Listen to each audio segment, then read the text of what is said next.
Nos, üdvözöllek! Én Matthew 981 vagyok. Egy videót készítek a 5 méteres 35-28-as SMD LED futófényről. A csomag a következőket tartalmazza. Van neki egy vezérlője, arra rá van kötve egy tápegység, ami sajnos nincs benne a csomagban, de piacon lehet kapni ilyen 1000-1200 forintért.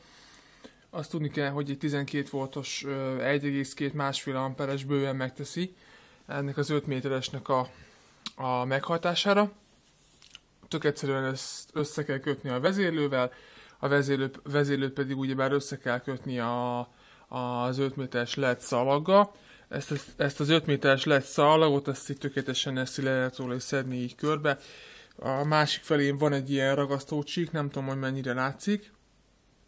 És ezt tökéletesen fel lehet, ez egyébként egy ilyen kétoldalú ragasztó, ezt fel lehet ragasztani falfelületre, vagy akár egy külső lambériára is.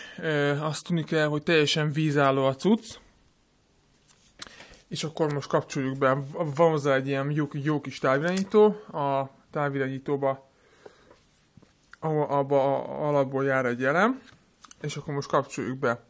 Ugye inkább lekapcsolom ezt a lámpát, mert akkor úgy jobban látszik. Ugye lehet látni, milyen jó kis fénye van neki, jó erős. És akkor most nyomkodom itt a gombot. Először megmutatnám az effekteket. Ugye van egy ilyen villogási effekt. Tehát ez végül is egy ilyen futófénynek felel meg. Ez ugye is igazándiból akkor jön ki normálisan, amikor már ki van téve, tehát ki van fektetve. Akkor van egy ilyen úgynevezett fade, tehát egy ilyen elhalványulás, visszaerősödés effekt. Aztán van a következő, az szintén egy ilyesmi, csak a másik leleket használja. Egyébként azt tudni kell, hogy ugye azért RGB, mert a piros, a zöld, illetve a kék színeknek a különböző kombinációjával tudja előállítani az effekteket. Valamint, hát ugye még külön tudom szabályozni a színeket is. Most nem tudom, ez mennyire fog átjönni kamerába. Az a lényege, hogy tulajdonképpen a távirányítóval lehet vezérelni ezt az egészet, és végül is mindegyik effektnél külön lehet a színeket.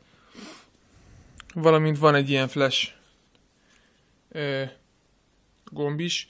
Ez most az a baj, hogy mikor ez ki van fektetve, ugyebár ez akkor látszódik tökéletesen, hogy ez milyen is a valóságban. És hát még van rajta egy kikapcsoló gomb is.